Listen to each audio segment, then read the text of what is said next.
Welcome back to another episode of Words of the Wise. Today I have Chief Humphries from Leland Police Department in North Carolina. He has 26 years experience in law enforcement. Welcome, Chief Humphries. Thank you so much for being here today. Thank you so much for having me. Of course. I'm really looking forward to it. I was hoping we could start with a little bit of background, a little intro. For those who don't know who you are, give us a little bit of insight. So I am a Bladen County native here in North Carolina. I've been in law enforcement for, like you said, 26 years. And I don't know. I've enjoyed my time in the profession, and it's been very rewarding for me over the course of my career. I've been very blessed to have worked and served alongside some very talented people. So I'm very, very thankful for that as well. Did you always know that this was the career for you, or how did you come to that decision 26 years ago? Mm-hmm. So I originally was going to join the military, and that itself was a funny story for me because the military wouldn't take me. They told me I needed to come back whenever I could do better on ASVAB. So I ended up going to college instead. But I did, and I would go to college. I didn't join the military, and I didn't know exactly what I wanted to do when I went to college. I thought I wanted to be an attorney, and I really didn't want to do that. So I ended up taking a criminal justice program, and there were some things that I was kind of exposed to a little bit because of the dean that was over the program at the time that I thought was kind of cool, where he had some. He had some opportunities there where I could kind of shadow and assist with some trainings that he was doing that was outside of the actual criminal justice course itself that went along with a basic law enforcement training class. And I kind of, I don't know, I was kind of drawn to what I saw, and made a decision before I actually finished college that I wanted to go to BLET, or basic law enforcement training, and be a police officer. And I later went back to school, obviously, and I finished my college degree. But that's kind of where I got my start at.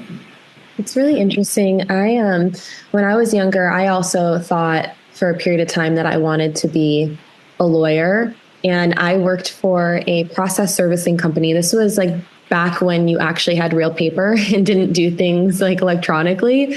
And so I had my courier route, and I'd go to all the law firms and I'd pick up all the court filings, and I would go to the Superior Court and I would file with the various courts. And I think about it sometimes because every decision we make in life carves out a different path, and I think sometimes, what if I would have done that? What would my life have looked like versus now? But I really do believe that we kind of work out the way it's supposed to. We end up right where we were intended to be. And it sounds to me like you were intended to be in law enforcement. Maybe military or being an attorney wasn't what was your path. And now you're here 26 years later as chief of police. And so I think about that sometimes as, if we would have made one different decision or one different move, how different would our lives have been? And maybe we wouldn't be here today talking about wellness. So I appreciate the intro. And, when you and I talked offline,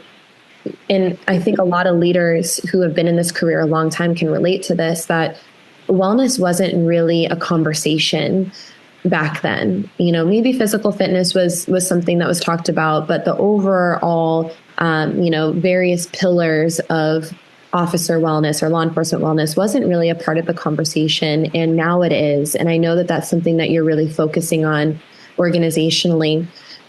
Why is it important to you as a leader to focus on wellness and implement various wellness resources? And that's a good question. So, I mean, we spend a lot of time, physically fit, when you look at physical fitness, and you're right. I mean, we spend a lot of time discussing that, making sure that, your heart's in good shape, because you don't want to have a heart attack in the middle of an arrest, right? Yeah. Or running down someone that's trying to get away from an arrest, right? But we never talk about, the actual mental health side of things that go with that level of fitness. In this profession, law enforcement officers see things that the general public aren't exposed to, over the course of in some places it's 20 years, and in ours here in North Carolina, we are exposed to a lot of things over the course of a 30-year career. Yeah. And you start to compartmentalize those things that you see. And at some point in time, those things, they come back. There's something that can trigger an experience that you had, however long ago that it may have been. And depending upon how that comes back, the last thing we want to do is, see an officer anywhere that essentially can't perform anymore, right? And they don't want to not be able to perform, because this has been this is their profession. This is their profession that they've chosen, right, to serve others and to make our communities better, and to improve upon those things, to improve upon the communication that happens between the agency and the community. So, making sure that they have the tools that are there to help them mentally, not just physically, but mentally be able to do that, or to continue their jobs, is just as important as the physical fitness side of things, right? Because it goes even further than just coming into work and being able to cope, if that's how you want to look at it, with the things that they are exposed to. But they also have they have lives that are outside of putting on a gun and a badge, and answering the various types of calls that law enforcement officers respond to. I mean, they have families that they go back home to. They have children that they look to them to be there, in all kinds of things, from sports to plays and other school functions that that they have, or family get-togethers, and it's important for them to be. It's important for them to stay and continue to be the same person that their families knew before they ever decided to take the oath to get out and serve the public that, well, they all so proudly do.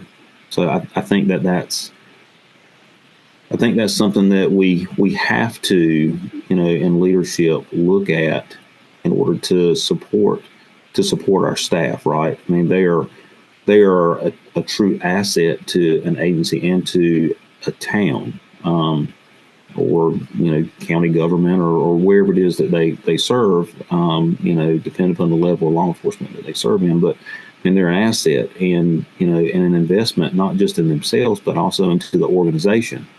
And the last thing I think any leader wants to ever do is lose an asset, because those assets, I mean, there's tons of training and expertise that over the course of a career, these folks, they acquire. They have specialties. They have things that are, their niches. Things that they do better than others. And there's things that those things are important in order to move the mission forward. Whatever that mission may be. So I think it's important to protect that and to protect them. I mean, to an extent, I think that's a component of protecting, those folks that you serve with in this profession. Yeah. And there's so many things that you said that I really want to dive into. And the first thing, I really appreciate that you tied in the physical with the mental. And what I find to be really interesting is I think still today, we can all understand this concept of, if you are physically fit or physically well, then that relates to performance, right? Like now you're able to maybe run faster, run longer. Now you can, maybe be in the fight. I'll put that in like quotes, it doesn't have to be taken literally, but be in the fight longer, and we talk about heart health. Like you talked about a lot of those kind of physical things of like longevity and performance physically. And that feels tangible. I think a lot of people are like, I get that, like I don't want my shoulder to hurt when I get in and out of the vehicle. I don't want my back to hurt when I get out of bed every day, but I still think that the concept of mental health as it relates to performance and longevity is still maybe kind of that like cotton candy. It's like a little fluffy, or there isn't a lot of substance behind it. People can't grab it, because you can't see it, or sometimes you can't feel it in the same way that you would your physical health or your physical body, right? You don't have those same like direct aches and pains, or when you go to like stretch, maybe you don't feel it in your hamstrings in the same way, right? And so I think it's a little bit harder for people to really grasp this idea of mental longevity and mental health as it relates to performance. And what I would love to see, what I think is, and I think it's happening now, is, how can we relate this and present it in a way where people understand that in order for you to be sharp, make effective decisions, to have a clear mind, to be able to communicate effectively, to have a positive mindset, that there are things that you have to work on, that you have to exercise and train, just like you would your physical body. And I don't think that we're quite there yet. But I think we're working towards this kind of idea that just like you would work out and, keep up your physical health, you also have to be able to work out your mental health and offload some things and, create more of that longevity mentally. But I really appreciated that you kind of zoomed out a little bit. You said, one, it's important for the individual. We want to make sure that we're supporting the individual. But then when the individual is supported, that also means that they're able to show up for their families. And so there's a healthier family unit. That also means that the organization is healthier. And I relate this a lot to sports. I think that when a lot of what professional sports teams do is very similar in the sense that you'll never see a professional sports team not working on physical and mental health, right? You see it all the time. All of their training is both. They have to be able to make these split second decisions under pressure. You have to be able to stay in the game even when you're losing, and this mental resiliency, and physically we want to make sure we're not injured. But you're only as strong as your weakest player, right? And so they focus on the individual for the health and the growth of the team and the success of the team. And so when you're saying, hey, like we're focusing on the individual because the individual matters, that also means that, their home life is going to be healthier, but it also elevates the team. It elevates the organization. And when the organization is elevated, then the community is also elevated and supported. And so I really appreciate that, like, kind of zoom out ripple effect that you mentioned, because it all does, like, there's cause and effect to everything. And that's a good point that you just made. I mean, that these guys and ladies, I mean, they spend a tremendous amount of time with one another, right? When you start talking about the number of hours that they're away from their families, right? So, they're building those relationships with one another, while they're here. And those relationships that they build, those positive relationships that they build, are important, right? Because, it gives them an opportunity to have someone that they bond with, that they can come back and, really express, how they felt about a call that they went on, right? And it be a judgment-free zone, right? To have an understanding, someone that understands someone that that has an understanding about what it is that experience was for them. But I also will say this too. That we get warning signs, right? And the warning signs we get, you look at an employee or a member of staff that comes on board to serve at your agency, and the way they present, how they are the first few months, or first couple of years, whatever. I mean, you look at how they were when they first came into the organization, and then over time, you look to see if that person is still continuing to be the personality wise to be that same person, right? Professionally, they're growing, right? Between trainings and things that they're going to, but as a personally, as that person, for that excuse me, for that person's personality, over time, is there a change? Is there more irritability? Or other things that show some negative results that you're pushing off as they're just having a bad day, maybe they had a bad call, whatever the case may be, right? But with that, those are things that if it's outside of their norm, you should be really having more of a conversation, right? We're never too busy. We're never too busy to be busy for someone else, right? Mm-hmm.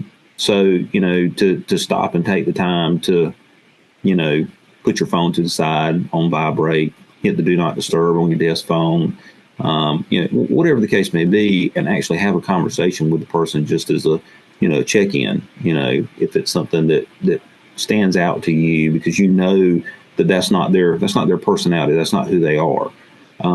In order to help them to decompartmentalize whatever it is that they've been experiencing, or whatever it is to get them back right, and make suggestions, to resources that may be available if it goes beyond the conversation that you have, as a peer talking with another peer inside your organization, to say, hey, look, I think that it would be good for you to go and speak with whatever, right?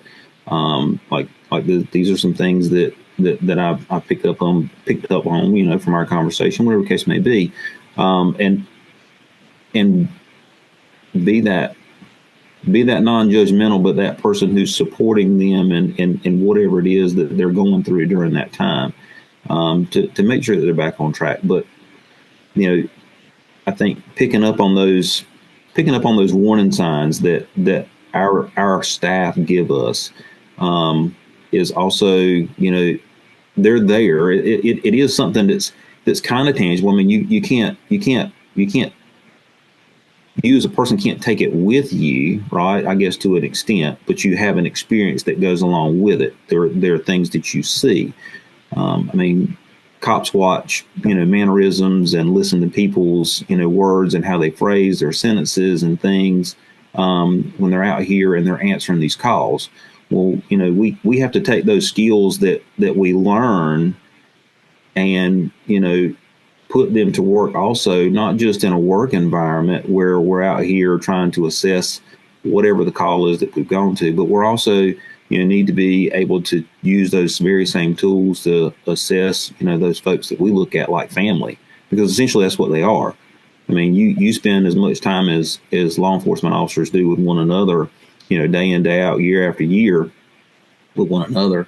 They're family. They may not be your blood relative, but they're family. I mean, when you spend that much time, so using some of those things that you have that you use in the field to help your partner, your family member out. Those are things that you can use too, that you visually see, as to go back to what we were talking about earlier.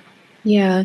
No, I think that's a really important topic. And it's really interesting because I've actually had kind of this conversation, not exactly what you just said, but this idea of peer pressure and how a lot of times people are afraid to talk about things because they're afraid that they're going to be judged by their peers. And so, to your point, how can you create a safe environment where there isn't that judgment, and it's interesting because I think, we talk a lot about self-assessment. I do want to talk a little bit about some of the things that you guys are doing with training, but, we kind of tell individuals, hey, notice if you are doing these things, and I think that that is really important to have a self-assessment.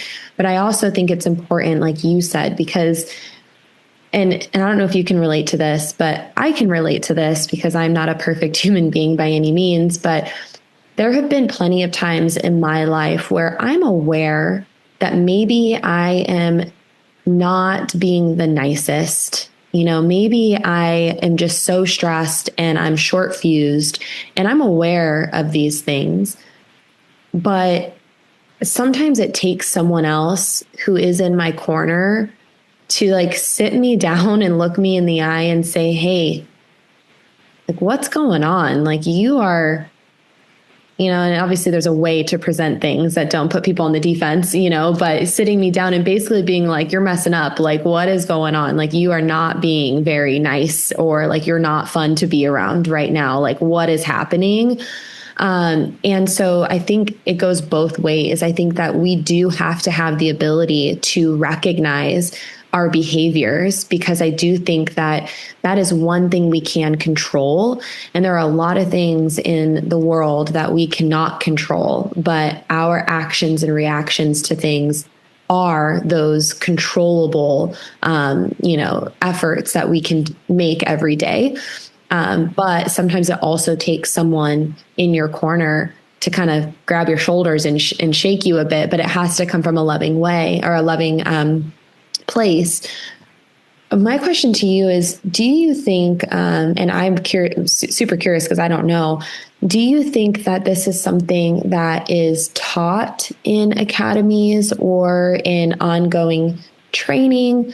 Is it something that maybe is more needed, where people like know how to ask those questions and know how to show up for their peers? Or do you think that that's something that could be developed long term?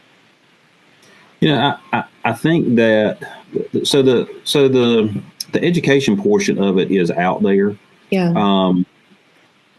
but I don't feel like that. I don't feel like that. I don't. I think that it could be. I think that it could be better utilized, right? Than what we currently than what we've currently done, right? And it's fine to have those conversations, right? So I mean, to come to your shift partner, or whatever it may be, and ask that question, right? Of hey, like you're a little outside of your usual, like what's going on, to pull them to the side, right? It's that's one of those sidebar conversations where it's just you and them, right? Because you're not wanting to put them, like you said, in a defensive, but you also want to make sure that you're having a serious conversation with them about what it is that's going on with them, because the last thing you want to see is them spiral out of control, and things start to go bad for them, right, on their end, when you start looking at employment. But difficult conversations, and I think sometimes folks struggle with having difficult conversations because they don't want to have that feeling of the person that they care about being mad at them about what it is that they made the approach of what they're concerned with about, right? Mm-hmm. But I think on the other end of the spectrum too, I think that the individual that is receiving that communication from that person, there has to be some in the conversation. There has to be something that is known, that it's not about me coming at you in a way that you need to be on the defensive, right? this is something that I've seen, and like, what can I do to help you, right? Like, what can I do to support you, right? And sometimes we have to be mindful of how we approach it. We have to be mindful of the words that we choose and or use to keep that conversation, I guess, pleasant, so to say, right? So that they don't think that that's where you're going with it, like you're like being judgmental with them. But we have to have those difficult conversations, even outside of um, no matter even outside the workplace. I mean, you think about things that you experience with your friends that are outside of work, or your family that that you live with. I mean, you have those difficult conversations with them. I mean, you have to, because if you don't, eventually something spirals out of control, something gets broken. You let your kids run rampant in the house and throw a baseball in there. Eventually, you're going to end up with a broken window or a hole in the sheetrock, right? Mm-hmm. So you have to have the difficult conversation and say, hey, look, we need to go outside if we're going to play, because if not, these are the things that are going to happen, right? And really, the concept's not really much different to me and my thought process behind it. I mean, you're having a difficult conversation. I mean, that it's still the same. To an extent, it's still the same. You're having to have the difficult conversation. Your kid may be mad because you've made them go outside, and they don't want to go outside because it's hot, right? And they're mad at you for it, but you've explained the why that goes along behind it, and maybe that's something else too that people look for a lot of times is the why behind what it is that you're having the conversation with them about, right? Yeah. And the why is important. It's not because you're I don't know, trying to sit on the pedals going look down your nose at someone. It's about getting down. It's about being there for them, and them knowing that this is me. I care about you. I want to see great things happen for you. And in order to continue for us to move forward with that, like I need to understand why you feel however about whatever. Difficult conversations, they're tough to have, but they're a needed discussion when you look at mental health and wellness, right? I mean, that those, if you're doing a disservice if you're not having the conversations, whether they're good or bad. Like you've got to have the conversation. Like me personally, and some of the stuff that you talked about, like I'm with you. Like I experience some of the same things. But me personally, for me, if I know that there's an issue inside the organization that needs to be addressed, and it's something that falls to me to address, and it's not another member of my executive leadership staff here inside the organization that is supposed to have the conversation, or it's having the conversation, it's something that comes to me, it's hard for me to go home and lay down at nighttime and sleep knowing that I need to have this conversation, right? So like I don't want to sit on it. Like I want to go ahead and have the conversation. I don't want to wait a second behind it, right? So for me, it gets dropped in my lap. In the evening time, I've made it home. I get a phone call, it gets dropped in my lap.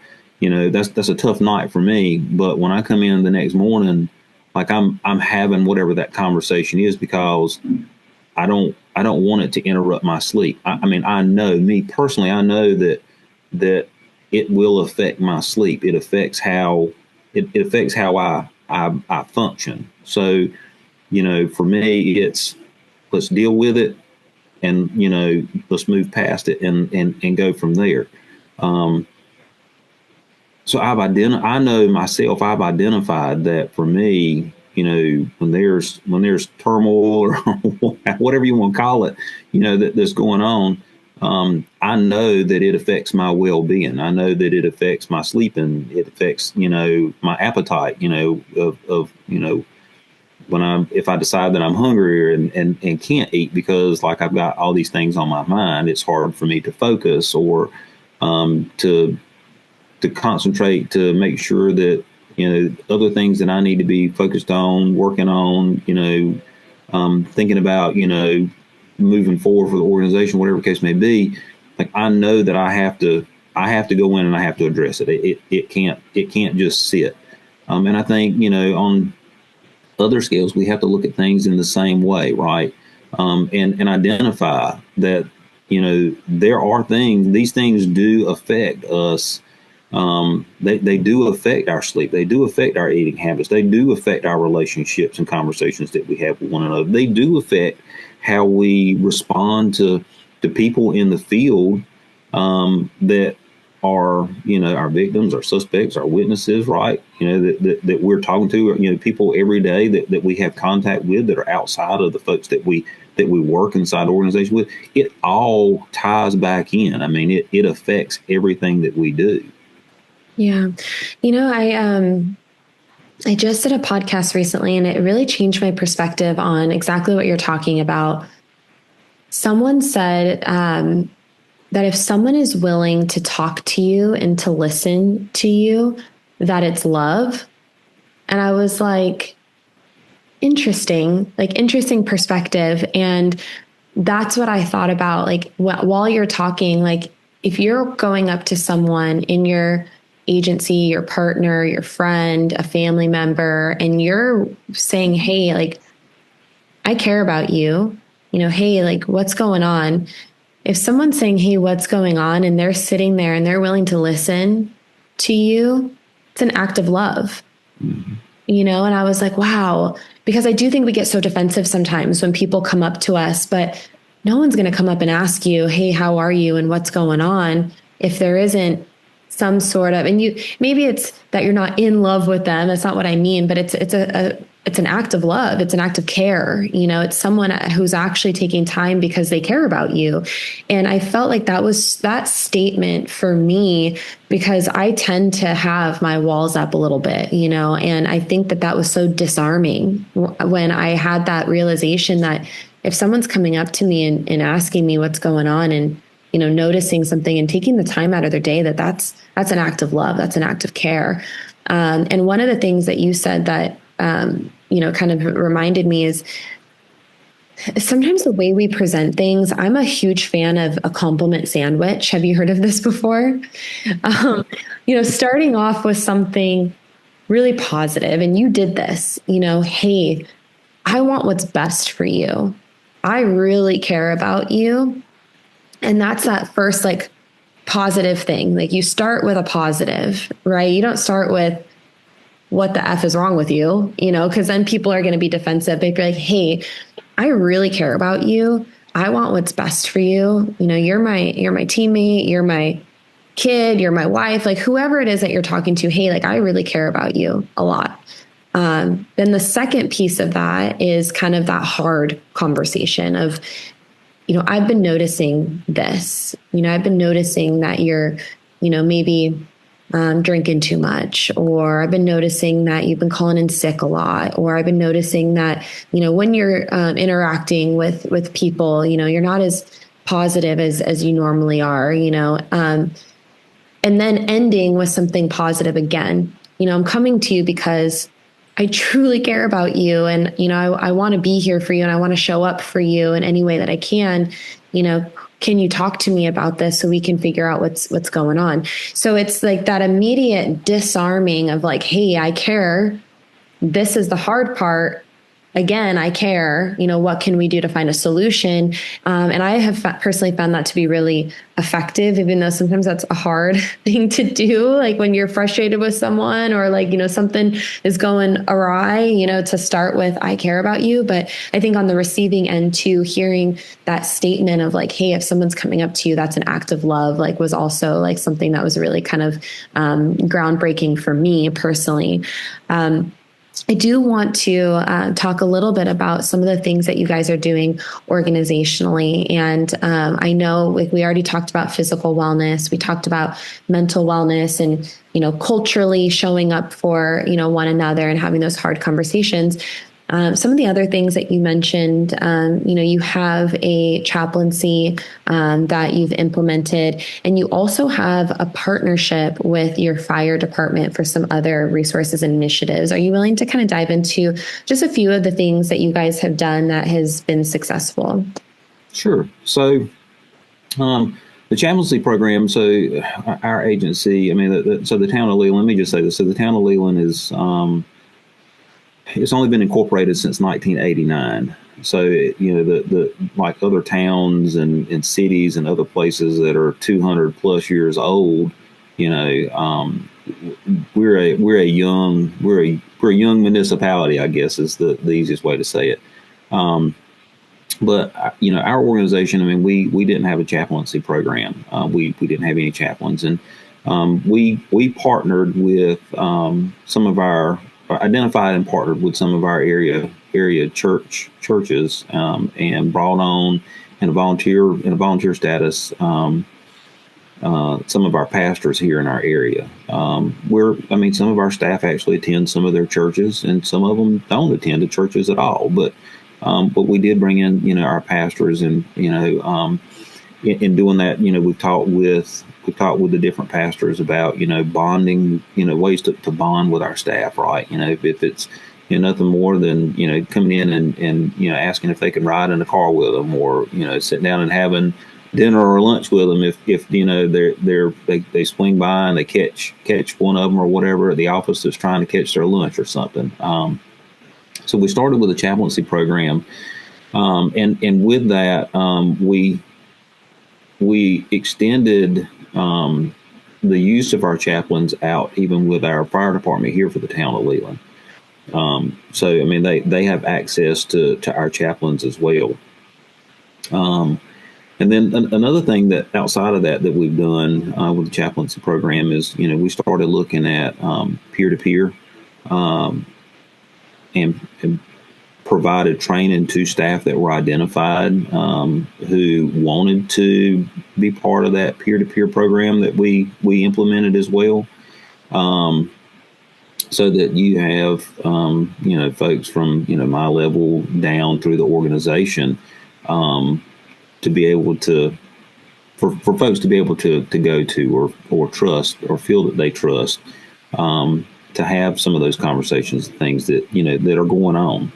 But then aside from providing peer-to-peer training and identifying those folks here inside the organization, our fire department also teamed up with us as well on that. So it's kind of a mix between we're not a public safety agency where our police officers are fighting fires and also going out and answering criminal calls, but we do work well with our fire department and in trying to support each other and each other's missions, right? In that aspect. So they're part of our peer support team as well. I mean, they're intermingled with our law enforcement staff. And then aside from that, there's some other things that we've done, like some CRIM training, which is the community resiliency model training, in order to help folks self-identify with some of those things, like where I said earlier, I know that if I have a difficult conversation, if I put that difficult conversation off, like I know it affects my sleep, it affects my eating, it affects how I interact with others until I'm able to have that conversation, right? So I don't like to put those things off, but CRIM allows us an opportunity to have some self-awareness, right? A self-check of our own, and that's something that not only the police department is doing for training for their folks or for our folks here, but it's also something that town-wide here at the town of Leland that we've been doing, and that's been a working relationship between us and our HR department. I mean, we have a safety and health and wellness team that we get together probably about once every other month or a quarter, depending upon like our need, and we have conversations about things that like would benefit other staff or the agency, right? And it's not just police that's having this conversation.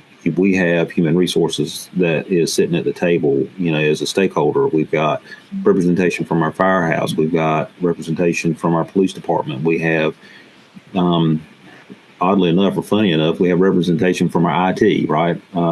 That helps us with our technology needs, right? So we've got a diverse crowd that sits on this board, if that's what you want to call it, panel, that where we have these discussions about different trainings and things that we can bring to staff, like as a whole for the organization, or training that we've identified folks inside of our organizations to take and obtain in order to provide that service back into our respective into our respective departments. And then too, we talk about we've talked about anonymity, right? And people feeling comfortable with being able to go to someone to say, hey, I really need to be able to like talk about this or whatever, right? So recently, the most recent thing that we did was we partnered with RAI, and that's the acronym. I've lost the name for them, but essentially, RAI is a free service that's offered to first responders here in North Carolina. They are licensed therapists that, like I said, it's free of charge. So RAI will never ask you to give them your insurance information or send you a bill or something along those lines. But you have to be a full time first responder in order to receive the service. And they fall up underneath the state itself. But we partnered with them. We have a licensed therapist that I've recently embedded in our agency under a pilot program for us, who is there that if staff say, hey, I know you were here today, and I saw you the other day, but I didn't want to say anything to you, but I'd like to set an appointment up where I can come in and talk to you about some stuff. And it's not something that they would do here inside the police department. It wouldn't happen, obviously, away from here. And there's nothing that I would know about the conversation that would be had that would be shared with me or anybody else from our staff, unless the member of staff themselves decided that they wanted to talk about it, outside of what they did with that representative from RAI. So, and the important part behind that is with RAI, I mean, where you may need to go and have a conversation with the therapist, and the quickest you can get in would be 2 weeks or 2.5 weeks, right, to call and try to get in to see someone. RAI will get you in less than 48 hours. Matter of fact, literally from the time you call, they'll have you an appointment set up within the first 24 hours where you can actually come in and speak to someone. And it's as simple as calling the toll-free number that they have, where staff can call them and say, hey, my name's such and such, and I need to set a meeting up to speak to someone about an incident that I had, right? And all that information is held confidential, and it's never shared with us as a law enforcement agency. So those are some of the things that we have been doing. I mean, we've talked about the different applications that you can take and you can use, where people can, click on their phone and go into an app and put in whatever or call whoever from inside the app or whatever. But I think that in a world where technology is very helpful and it can be resourceful in some ways, I will say that there's something about the human component, right? Right. When we start looking at humanity, there's something about the human component that goes in when you actually get a person. I mean, you think about how many times you get on the phone and you call a business or something, and you get an automated system that says press 1 for this, press 2 for this, press, and it just goes on and on and on. You're like, I just need to speak to him. Finally, you hear the whatever the number is that you need to press, and you're like, finally. Well, then you get another one before you finally ever get like a person, right? Gone are the days for a majority of the time where you pick the phone up and you make a phone call and you actually get a person when they answer the phone on the other end. And I think that, having that human component that's there outside of an app, although the app is convenient, I think, from a personable standpoint, I think that kind of sends to me, it kind of sends a little bit more of a message to, the folks that we serve, that, we care enough about you that, like, we don't, if you're not in a good place, like, we want you to be in that better place that you want to be in. Right. So why would I want to add more stress to you than what you already have? And that's not to say that we won't ever go, at some point to where we'll have an app, right, that will help. But an app is kind of a back of the mind thought, at least for us as an organization, when it comes to how we want to serve our folks, right? People want to know that they're cared about, right? They want to know that they're appreciated for what they do, and I think the more that we can do, in our roles, right? So I mean, role of a leader is to serve. To serve others, no matter what the role is. I mean, I don't mind. I'll get up and empty a trash can before, any of my staff will do it a lot of times. But I mean, it's not because it's not because there's not someone that could do it. It's because, I see it and it needs to be done. Right. So I do it. And I care enough about staff that I wouldn't say, "Hey, can you go empty this trash can?" When there's nothing that says that I can't go and do it. You sit there and you eat. I'll take care of this, or I'll clean up that. Right? I mean, it's how we interact. It's how we show staff that, like I said, that they're cared about, that they're appreciated, that the things that they do matter. And it's taking the time, to listen to what's being said by our staff too, right? The greatest gift you can ever give anyone is your time. Yeah. And it's it's something that, you can never get it back, right? But it's the greatest gift that you can ever give anyone, because literally once you give it, you can't get it back. That time is gone. So, if someone takes their time to come to you to say, "Hey, you got a second," then they've come to you for a reason. It's not that they're asking you if you have a second. It's really that they really need to talk to you. Right. So make time for them. So that's why I said earlier, hit the do not disturb.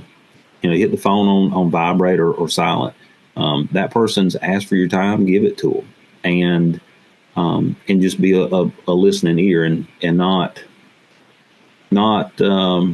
thinking to speak, but listening to be a part of the conversation, right? Because maybe the only thing they really just want is someone that is willing to take the time to just listen to what it is that they have to say. They don't necessarily need you to say something back. They just need someone that will take the time to listen to what it is that they have to say. Yeah, I completely agree with you about the time. And I think the older we get, I think the more we start to really understand the value of time. I also, and I don't know why I thought about this, but when you were talking about the trash can, when you're like, yeah, like I'll take out my own trash or whatever. I had a moment, and this is really interesting because I think it comes down to value. I think that everyone wants to feel like they're seen and supported and valued. And I've never ever met anyone in my whole life that's like, I don't care about being valued by the people I work with or work for, right? And there was someone who, they were my boss at the time, but I also like really looked up to them as a mentor. I really was like idolizing this person early in my career. And I was like, I want to be like that guy. Like he's made it, like he has so much knowledge and he's had so much success. And like that's who I strive to be. And I remember like being so nervous to like talk to him and and I wanted to pick his brain but like didn't really want to like take the time and take his time. And we were in like a public setting, like in the front of like this like studio space, and he like started cleaning up something like for himself, like it was his stuff to clean up. And he looked at me and he goes, you know what? And it was in front of people. He goes, you know what? I don't know why I'm doing this. This is why I pay you. You do it. And I remember like that was such a moment for me where I was like, wow, I'm not a valued part of this organization or this, business. And it took that one time for me to be like, okay, I don't idolize this person anymore. I don't want to like work under this person anymore. And so I think it's, it's that one moment where you can break everything, and I think that maybe he didn't mean it that way. I don't know. Maybe he did, but it was that loss of value where I was like, what's the point? Why am I even here if that's how he sees me or that's, how I am? And so I think it is an important reminder that the way that we show up for people, the way that we talk to people is really important, because it could take that one time where someone is like, you know what? I don't even care. Like, I don't want to be, led under that person anymore. And I do appreciate you sharing everything that you guys are doing. I think it's an interesting concept, and it's not something that a lot of people do, which I find to also be very interesting, is partnering with your fire department for resources, or partnering with the city. I know that there's a thing between like city and PD and, the buy-in for resources, but at least from a fire and PD perspective, I don't see a lot of agencies that are partnering together to provide resources for both. And so I think that that's an interesting thing that could be very useful. I think that a lot of times we as humans, but also from my experience, I think organizations also view themselves as kind of being like on their own island and don't really like kind of zoom out to see like, are there opportunities for partnership that could be beneficial for everyone involved? So I know that we're running a little bit behind. And so I want to just ask you one final question before we wrap for the day. What words of wisdom would you share with someone who's earlier in their career? Maybe something that you wish you would have known earlier, or something that's helped you along the way. You and I in our conversation, we talked about this, earlier before we got started. I don't, words of wisdom for someone coming in to law enforcement or whatever the case may be. I truly don't have a word for wisdom to say, make sure you do this or don't do that or whatever the case may be. And I say that only to say this, the things that over the course of my career that I have been exposed to, the conversations that I've had, the people that I've met, the leadership that, I've learned from, that has been, good and bad. You learn a lot. But those things that you experience over the course of your career are what define you, right? They're what puts you in a position where you say, I can do better, right? And when I'm gone and someone else is sitting in this chair that I'm sitting in, they'll take the things that they thought were bad of mine and they'll make them better. And they'll take the things that were good and they'll make those even better. The biggest takeaway is in this profession, it's about leaving things better than we found it. Right.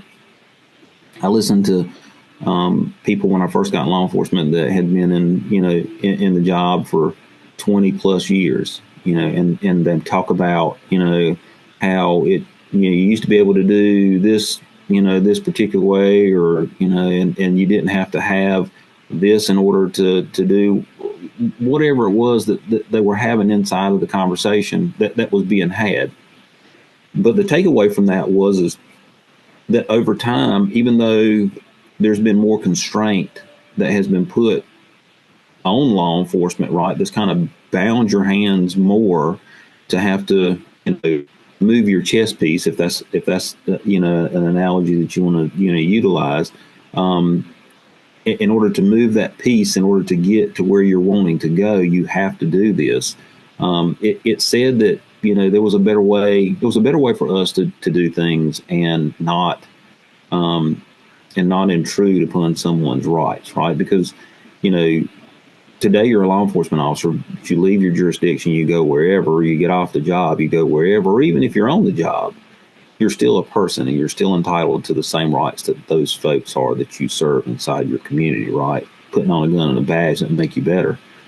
It just means that people look at you and expect more out of you, even though you're not any different than they are. I mean, you still have feelings, you still hurt, you still laugh, you love. I mean, you do all the same way that everybody else does, right? You get up and you put your shoes on the same way that they do. You just may put your left on instead of your right first.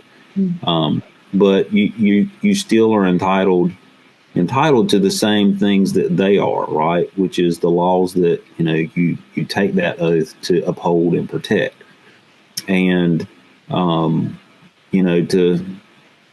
have a word of wisdom to say there's a better way to do blah than this, and I wish someone had told me that I shouldn't do this whenever I am doing whatever, or go to this training and it'll help fast track you to this if this is where you want to see yourself. I don't have that. I don't have a crystal ball or anything along those lines that'll get you there. But what I will say is that if you keep those thoughts in mind with wanting to see things better than what they were, then you're one step in the right direction, right? It's how you implement those things and how you go about doing those things that put you, ahead of the game. And caring about everyone, not just self, right? So it's not about where you can get yourself, but it's about just, coming in and doing what's expected of you, and everything else will everything else will follow. It's not about self, it's about service to others, right? It truly is. That's what law enforcement is. When you look at it, it's service to others. We serve everybody. Today, your suspect is your suspect. Tomorrow, your suspect is your victim.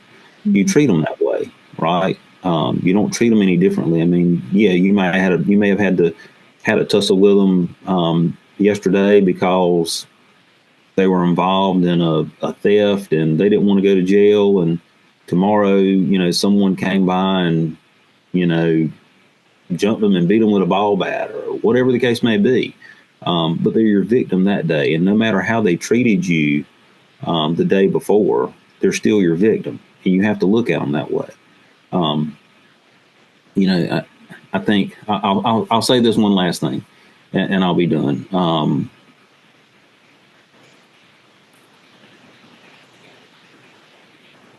Is you want to when you treat others the way you want to be treated, or treat others the way you want to be treated. Treat them the way the person that you care the most about in this world, right? That you would hope that other law enforcement officer would treat them if they were in a similar circumstance, or just as a whole in a contact, right? I mean, you would want the same. You would want the same for that person that you care so much about in this world to be treated that way, right?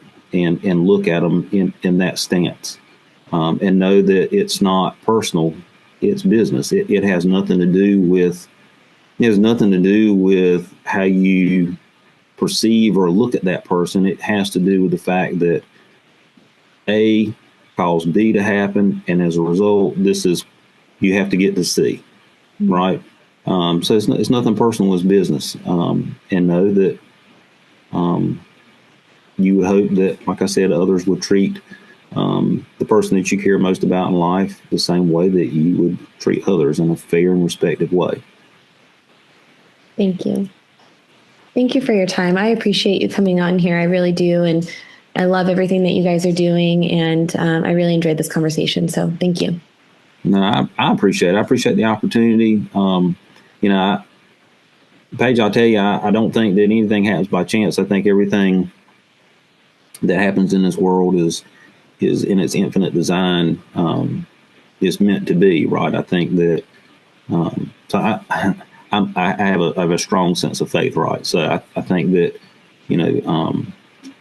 I think the Lord puts people,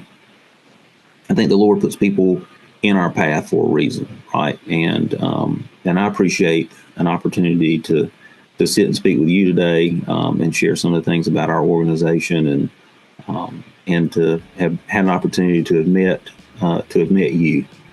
Thank you. I really appreciate that. We'll definitely stay in touch. Sounds good. Thank you.